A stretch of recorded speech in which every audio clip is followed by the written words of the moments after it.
ಸ್ವಾಮಿ ಹತ್ಯೆ ಪ್ರಕರಣದಲ್ಲಿ A3 ಆರೋಪಿ ಪವನ್ ನದ್ದೆ ಪ್ರಮುಖ ಪಾತ್ರ ಇದೆ ಅಂತ ಹೇಳಲಾಗ್ತಾ ಇದೆ. ಪವಿತ್ರ ಗೌಡ ಅವರಿಗೆ ಅಶ್ಲೀಲ ಮೆಸೇಜ್ ಅನ್ನ ರೇಣುಕಾ ಸ್ವಾಮಿಯೇ ಕಳಿಸಿದ್ದಾನೆ ಎನ್ನುವಂತಹ ವಿಚಾರವನ್ನ ದರ್ಶನ್ಗೆ ಹೇಳಿದ್ದು ಇದೇ ಪವನ್ ತಂದೆ ಮಾಧ್ಯಮಗಳಿಗೆ ಪ್ರತಿಕ್ರಿಯೆಯನ್ನ ನೀಡಿದ್ದು ಅವನಿಗೆ ಯಾವುದೇ ತೊಂದರೆ ಇಲ್ಲ.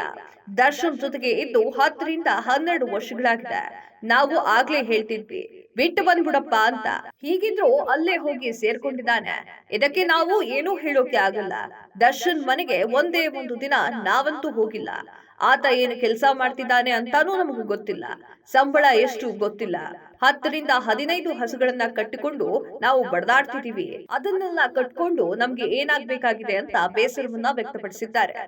ದರ್ಶನ್ ಉಂಟು ಆತನುಂಟು, ನಮ್ಮದು ಏನೂ ಇಲ್ಲ. ದರ್ಶನ್ಗೆ ನಮ್ಮಣ್ಣ, ಪವಿತ್ರಾಗೆ ನಮ್ಮಕ್ಕ ಅಂತ ಹೇಳ್ತಾನೆ. ಪ್ರಕರಣದ ಬಗ್ಗೆ ನಾವು ಏನು ಹೇಳೋಕೆ ಆಗಲ್ಲ. ಅವರು ಯಾವಾಗ ಮಗನನ್ನ ಬಿಡಿಸ್ತಾರೋ, ಅದ್ ಯಾವಾಗ ಮನೆಗೆ ಕಳಿಸ್ತಾರೋ ಅವತ್ತೇ ಬರ್ಲಿ, ಇಲ್ದಿದ್ರೆ ಅಲ್ಲೇ ಇರ್ಲಿ, ನಾವು ತಲೆನೇ ಕೆಡಿಸ್ಕೊಳ್ಳಲ್ಲ ಅಂತ ಹೇಳಿದ್ದಾರೆ. ಆದ್ರೆ ಪವನ್ ತಾಯಿ ಜಯಲಕ್ಷ್ಮಮ್ಮ ಘಟನೆಯ ಬಗ್ಗೆ ಪ್ರತಿಕ್ರಿಯಿಸಿ ಕಣ್ಣೀರನ್ನ ಇಟ್ಟಿದ್ದಾರೆ. ನನ್ನ ಮಗ ಯಾವುದೇ ತಪ್ಪನ್ನ ಮಾಡಿಲ್ಲ.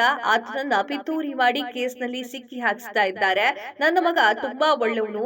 ನಾವು ಕೂಡ ಹಸುಗಳನ್ನ ಕಟ್ಟಿಕೊಂಡು ಸಂಸಾರವನ್ನ ಸಾಗಿಸ್ತಾ ಇದ್ದೀವಿ. ಮಗನಿಂದ ಇಂತಹ ಪರಿಸ್ಥಿತಿ ಬರುತ್ತೆ ಅಂತ ನನಗೆ ಗೊತ್ತಿರ್ಲಿಲ್ಲ.